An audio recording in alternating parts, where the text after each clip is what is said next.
16 सोमवार व्रतकथा।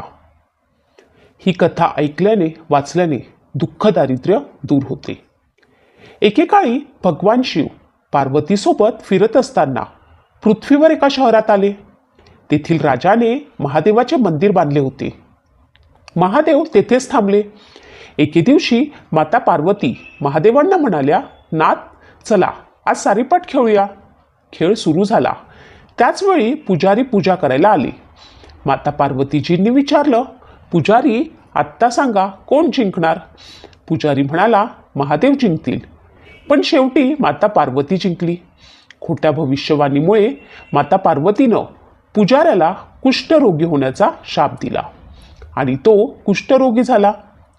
काही वेळानं स्वर्गातील अप्सरा त्या मंदिरात पूजेसाठी आल्या आणि त्यांनी पुजाऱ्याला त्या कुष्ठरोगाचं कारण विचारलं।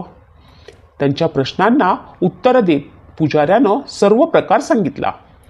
तेव्हा अप्सरांनी त्याला 16 सोमवारांच्या व्रताबद्दल सांगितलं आणि आपल्या संकटातून मुक्त होण्यासाठी महादेवाची प्रार्थना करण्यास सांगितले। पुजाऱ्यानं उपवासाची पद्धत विचारली। अप्सरा म्हणाली, सोमवारी अन्न पाणी न घेता उपवास करा आणि संध्याकाळी पूजा करून अर्धा शेर गव्हाच्या पिठाचा चुरमा आणि 3 मातीच्या मूर्ती आणि भोलेबाबा यांना चंदन, तांदूळ, तूप, गूळ, दिवा, बेलपत्र इत्यादी अर्पण करा। उपासनेनंतर भगवान शंकराला चुरमा अर्पण करा आणि नंतर या प्रसादाचे 3 भाग करा। एक भाग लोकांमध्ये वाटून द्या, दुसरा भाग गाईला खाऊ घाला आणि तिसरा स्वतः खा। या पद्धतीने 16 सोमवार करा आणि 17व्या सोमवारी गव्हाच्या पिठाच्या 5 शिरांचा चुरमा बनवून अर्पण करून वाटा। त्यानंतर कुटुंबासह प्रसाद घ्या। असे केल्यावर शिवजी तुमच्या मनोकामना पूर्ण करतील। असे म्हणत अप्सरा गेली। या स्तुतीने भगवान शिवांचे अपार आशीर्वाद मिळतात। पुजाऱ्यानं नियमानुसार उपवास करून पूजा सुरू केली आणि रोगमुक्त झाला। काही दिवसांनी शिवपार्वती पुन्हा मंदिरात आले। तेव्हा माता पार्वती पुजाऱ्याला कुशलतेनं पाहून रोगमुक्त होण्याचे कारण विचारते।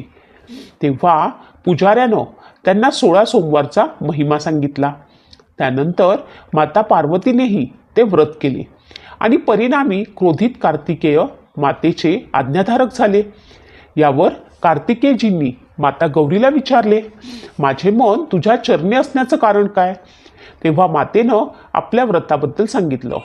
मग गौरीपुत्रांनीही व्रत केलं। परिणामी त्याला त्याचा विभक्त झालेला मित्र सापडला। मित्रानेही अचानक भेटण्याचं कारण विचारलं आणि व्रताची पद्धत जाणून घेतली। त्यानेही लग्नाच्या इच्छेनं 16 सोमवार व्रत केले। व्रताचा परिणाम म्हणून परदेशात गेला। तिथे राजाच्या कन्येचे स्वयंवर होते। राजानं नवस केला होता की हत्ती ज्याला हार घालेल त्याच्याशीच माझ्या कन्येचा विवाह होईल।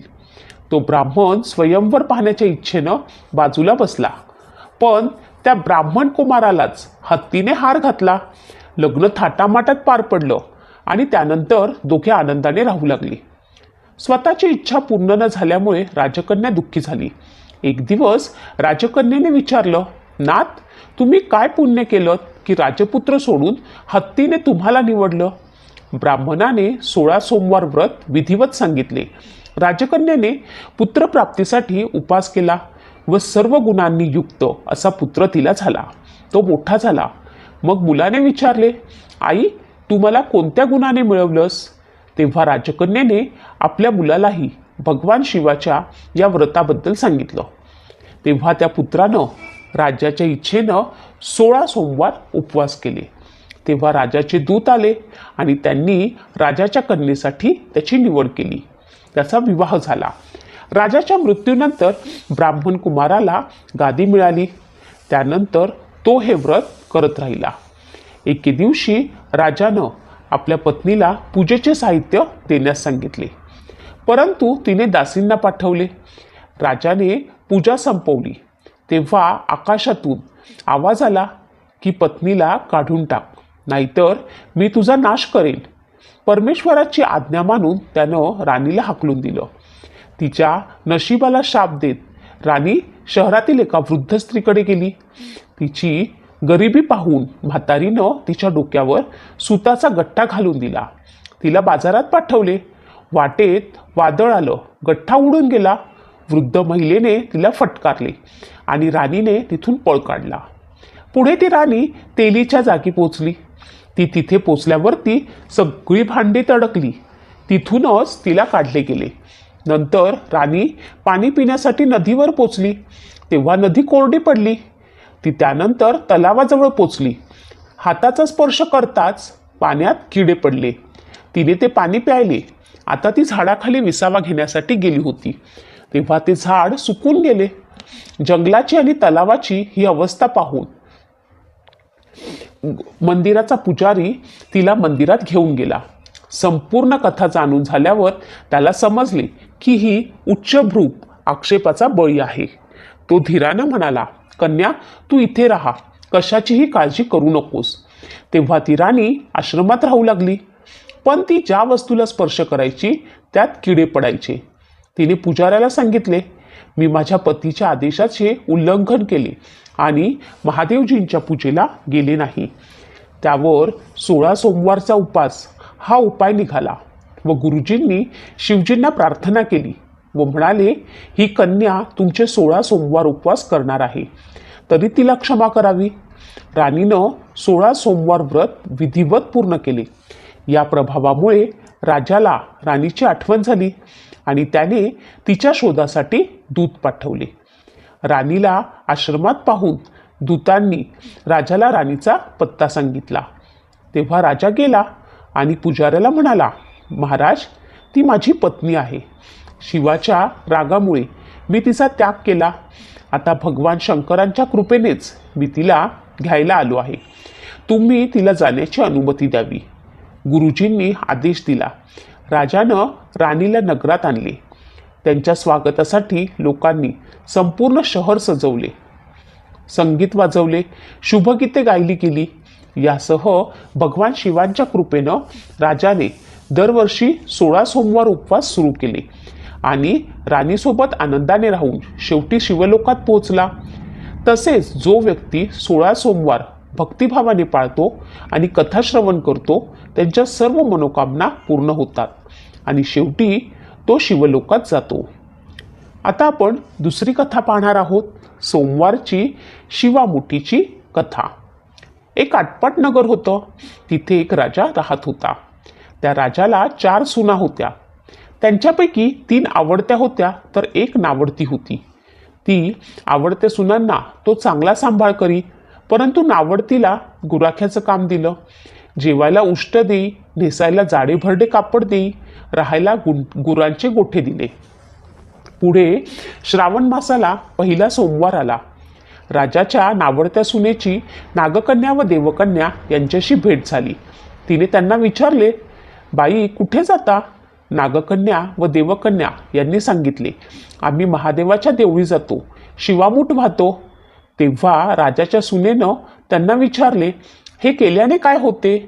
यावर नागकन्या व देवकन्या यांनी सांगितले, यामुळे भरताराची भक्ती होते, इच्छित कार्य सिद्धीस जाते, मुले बाळे होतात, नावडती माणसे आवडती होतात, वडीलधारी माणसांपासून सुख व आशीर्वाद प्राप्ती होते. मग नागकन्या व देवकन्या यांनी राजाच्या सुनेला विचारले, तू कोणाची ग कोण? यावर राजाच्या सुनेनं त्यांना सांगितले, मी राजाची सून आहे, मी पण तुमच्याबरोबर पूजेसाठी येते. राजाची सून नागकन्या व देवकन्या यांच्याबरोबर देवळात गेली. नागकन्या व देवकन्या वसा वसू लागल्या. हे सर्व पाहून राजाच्या नावडत्या सुनेनं विचारलं, काय ग बायांनो, हा काय आणि कोणता वसा करता आहात? त्यावर नागकन्या आणि देवकन्या यांनी सांगितले, आम्ही शिवामुठीचा वसा वसतो आहे. त्यावर राजाच्या नावडत्या सुनेनं विचारलं, हा वसा वसण्यासाठी काय करावे? त्यावर त्या म्हणाल्या, मुठभर धान्य घ्यावं, शिवराय सुपारी घ्यावी, गंध फुले घ्यावी, बेलाची पाने घ्यावी, मनोभावे पूजा करावी.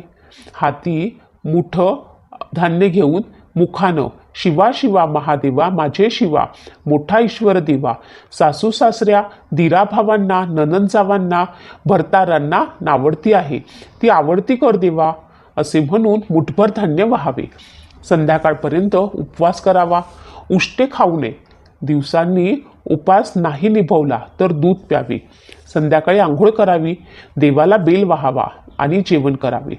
हा वसा सर्व श्रावण सोमवार करावा.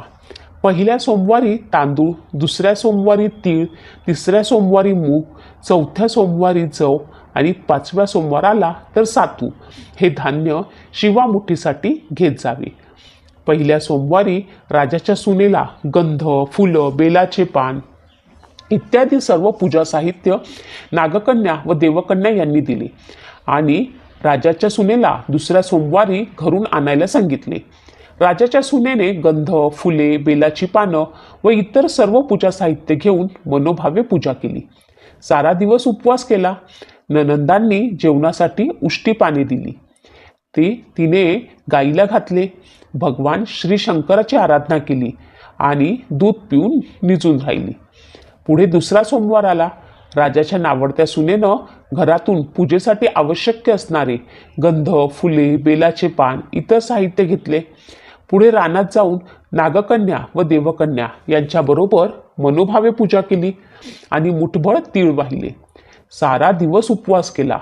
भगवान श्री शंकराला बेलाची पाने वाहिली. दूध पिऊन निजून राहिली. नावडत्या सुनेचे हे उपवास व्रत पाहून संध्याकाळी सासऱ्यानं विचारलं, तुझा देव कुठे आहे? सासऱ्याच्या प्रश्नाला नावडत्या सुनेनं उत्तर दिले, माझा देव फार लांब आहे. तिथे जाण्याच्या वाटा फार कठीण आहेत. वाटेत खूप काटेकुटे आहेत. तसेच साप आणि वाघ आहेत. तेथे माझा देव असतो. पुढे तिसरा सोमवार आला. राजाच्या नावडत्या सुनेनं घरातून पूजेसाठी आवश्यक असणारी सर्व पूजा साहित्य घेतले. पूजेसाठी देवाला जाऊ लागली. तिच्या मागे घरातील माणसे चालू लागली आणि अगं नावडते तुझा देव दाखव, अगं नावडते तुझा देव दाखव असं पुन्हा पुन्हा म्हणू लागले.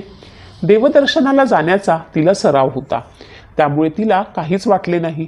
पण इतरांना मात्र रस्त्यात काटेकुटे लागले. त्यांना नावडतीची दया आली आणि सर्वांनीच मनात विचार केला की नावडती आजपर्यंत रानात कशी बरी येत असेल, कोण जाणे. नावडतीला मनामध्ये चिंता पडली. तिनं मनोमन देवाची प्रार्थना केली. देवाला तिची करुणा आली. नागकन्या देवकन्या यांच्यासह देऊळ सुवर्णाचे झाले. खांब रत्नजडितांचे झाले. कुंड्या व झुंबरं लागली. स्वयंभू महादेवाची पिंड आली. सगळ्यांनी महादेवाचे दर्शन घेतले. राजाची नावडती सून पूजा करू लागली. गंध, फुले घातली. नंतर मुठभर शिवामुठी घेऊन ईश्वरा देवा, सासू सासऱ्या दिवा भावांना, नंदा जावांना, भरतारांना नावडती आहे ती आवडती कर रे देवा असे म्हणून ते मुठभर मूग शिवाला वाहिले आणि मनोभावे नमस्कार केला. राजाला मोठा आनंद झाला. नावडतीवरचे प्रेम वाढले. तिला तिचे दागिने घालायला दिले. खुंटीवरती पागोडे ठेवून राजा तळे पाहायला गेला. नावडतीची पूजा झाली. पूजा झाल्यावर सगळी माणसे बाहेर पडली. इकडे देऊळ अदृश्य झाले. तळे पाहून राजा परत आला. माझे पागोटे देवळी राहिले असे म्हणत ते आणायला देवळाकडे गेला. पाहतो तो काय, तिथे एक लहान देऊळ आहे. तिथे एक पिंड आहे. वर आपण केलेली पूजा आणि जवळ खुंटीवर त्याचे पागोटे आहे. तेव्हा त्याने सुनेला विचारले, हे असे कसे झाले? त्यावर राजाची सून म्हणाली, माझा गरिबाचा हाय देव. मी देवाची प्रार्थना केली. त्यांनी तुम्हाला दर्शन दिले. सुनेमुळे प्रत्यक्ष देव भेटला म्हणून राजानं तिला पालखीत घालून घरी आणलं आणि त्या दिवसापासून ती नावडती सून सगळ्यांची आवडती झाली. जसे राजाच्या सुनेला भगवान श्री शंकर प्रसन्न झाले तसेच तुम्हा आम्हालाही हो. ही साठा उत्तराची कहाणी वाचा. उत्तरी सुफळ संपूर्ण. यानंतर आपण बघणार आहोत सोमप्रदोष व्रतकथा. पौराणिक कथेनुसार एका गावात एक ब्राह्मणी राहत होती. तिच्या पतीचं निधन झालं होतं. तिला पोटापाण्यासाठी भीक मागण्यासाठी बाहेर जावं लागायचं. ती स्वतः आणि आपल्या मुलाला भीक मागून खाऊ घालायची. एक दिवस ब्राह्मणी घरी परतत असताना तिला एक जखमी मुलगा विव्हळत असलेला दिसला. ब्राह्मणीनं त्याला तिच्या घरी नेलं. मुलगा विदर्भाचा राजपुत्र होता. शत्रूच्या सैन्यांनी त्याच्या राज्यावरती हल्ला चढवला होता आणि त्याच्या वडिलांना पकडून आणले होते आणि राज्याचा ताबा घेतला होता. म्हणून तो इकडे तिकडे फिरू लागला. राजकुमार ब्राह्मणाच्या घरी ब्राह्मण पुत्राबरोबर राहू लागला. नंतर एक दिवस अंशुमती नावाच्या गंधर्व मुलीने राजकुमाराला पाहिले आणि ती त्याला मोहित झाली. दुसऱ्या दिवशी अंशुमती तिच्या आईवडिलांना राजकुमाराला भेटायला घेऊन आली. त्यांना देखील राजपुत्र आवडला. काही दिवसानंतर भगवान शंकरांनी अंशुमतीच्या आईवडिलांना स्वप्नात आज्ञा केली की राजकुमार आणि अंशुमतीचे लग्न करावे. त्यांनीही तेच केलं. ब्राह्मण प्रदोष व्रत करत असे. आपल्या मनोभावे उपवासाने परिणामकारक आणि गंधर्व राजाच्या सैन्याच्या मदतीने राजकुमारानं विदर्भातून शत्रू पळवून लावले आणि आपल्या वडिलांचे राज्य परत मिळवले. राजकुमाराने ब्राह्मण मुलाला आपल्या राज्याचे प्रधान बनवले. ज्याप्रमाणे ब्राह्मणीच्या प्रदोष व्रताच्या महानतेमुळे राजकुमार आणि ब्राह्मण मुलाला चांगले दिवस आले, त्याचप्रमाणे भगवान शंकर यांच्या इतर भक्तांवर सुद्धा कृपा करतात. म्हणूनच सोमप्रदोष याचे उपवास ठेवणाऱ्या सर्व भक्तांनी ही कथा वाचली व ऐकली पाहिजे. सोमप्रदोष व्रताचे महत्त्व. अभिषेक, रुद्राभिषेक आणि भोलेनाथ यांच्या साजशृंगारास सोमप्रदोषाच्या दिवशी विशेष महत्त्व आहे. या दिवशी खऱ्या मनानं भोलेनाथजीची उपासना केल्यावर अपेक्षित परिणाम मिळतो. मुलगा किंवा मुलगी यांच्या लग्नातील अडथळे दूर होतात. ज्या लोकांना संतती होणं अशी अपेक्षा व इच्छा आहे त्यांनी या दिवशी पंचगव्यास महादेवाचा अभिषेक करावा. दुसरीकडे त्यांना आर्थिक वृद्धी आणि यश हवे आहे. त्यांनी दुधाचा अभिषेक केल्यास शिवलिंगावरती फुलांचा हार अर्पण करावा. असे केल्याने प्रदोष व्रत व पूजा प्रसन्न. उपवासाच्या दिवशी सकाळी फळांचा आहार घ्यावा. सकाळची नित्य पूजा करून घ्यावी. त्यानंतर संध्याकाळी शिवमंदिरात किंवा घरी प्रदोष व्रताची पूजा करावी. शुभ मुहूर्तावरती भगवान शिवाचे आवाहन करावे.